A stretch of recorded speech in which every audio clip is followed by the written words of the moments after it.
मैं आपको बताऊंगी कि भाववाचक संज्ञाओं की रचना किस प्रकार की जाती है।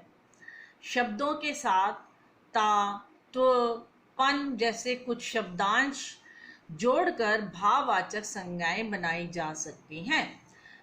जातिवाचक संज्ञा से भाववाचक संज्ञा किस प्रकार बनाई जाती है। यहाँ कुछ जातिवाचक संज्ञा के शब्द हैं और फिर उन्हें यहाँ पर भाववाचक संज्ञाओं में बनाया गया है। जैसे कि पहला हमारा शब्द है जातिवाचक संज्ञा मित्र, उसको अगर हम भाववाचक संज्ञा बनाएंगे तो साथ में ता जोड़ देंगे तो क्या बन जाएगा बच्चों, मित्र मित्रता, मानव मानवता, दानव दानवता, बच्चा बचपन, मनुष्य मनुष्यता, देव देवत्व, मातृ मातृत्व, नारी नारीत्व, पुरुष पुरुषत्व, लड़का लड़कपन। इसी प्रकार से बच्चों अब हम विशेषण से भाववाचक संज्ञा बनाना सीखेंगे। वीर वीरता, ठंडा ठंडक, एक एकता, कायर कायरता, महान महानता, गरम गर्मी, ऊंचा ऊंचाई, चौड़ा चौड़ाई, मोटा मोटापा, भूखा भूख, प्यासा प्यास। इसके बाद मैं आपको बताऊंगी कि क्रिया से भाववाचक संज्ञा किस प्रकार बनाई जाती है। इसमें हम ई जोड़ देंगे। पढ़ना पढ़ाई, चढ़ना चढ़ाई, चलना चाल, पीटना पिटाई, हंसना हंसी, उड़ना उड़ान, लिखना लिखाई, कमाना कमाई। उसके बाद है बच्चों हमारे पास एक वर्कशीट है, अभ्यास कार्य, उसे भी हम रिवाइज कर लेते हैं। ठीक है, चलिए अब भाववाचक संज्ञाएं बनाइए।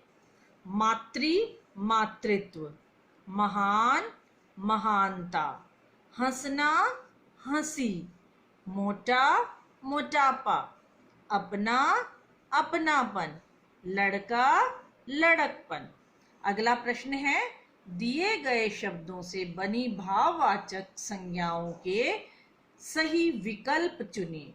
मतलब ऑप्शन आपने चुनना है और उसके बाद उस पर एक सही का निशान मतलब टिक लगा देना है। जैसे देव है, इसका भाववाचक संज्ञा क्या है। देवी है, देवता, देवत्व या देवपन।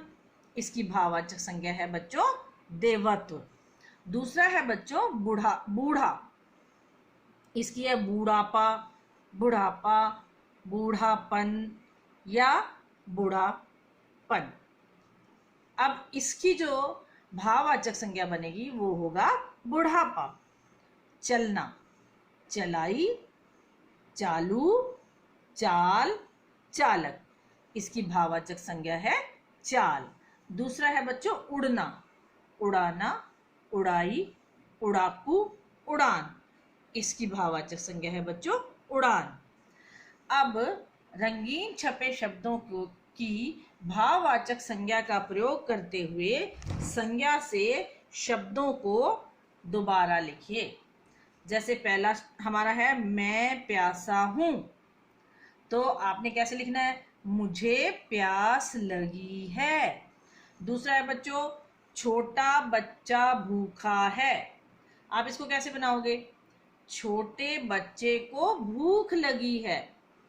अगला है नदी बहुत चौड़ी है, हम इसको ऐसे बनाएंगे, नदी की चौड़ाई बहुत अधिक है।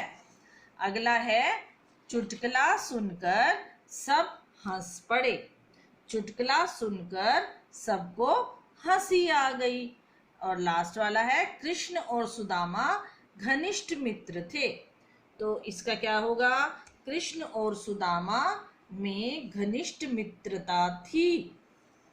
और लास्ट क्वेश्चन है हमारा, दिए गए शब्द वाक्यों में सही के आगे सही तथा गलत के आगे गलत का निशान लगाइए। तो बच्चों पहला है हमारा क, संसार की सब वस्तुओं के नाम होते हैं।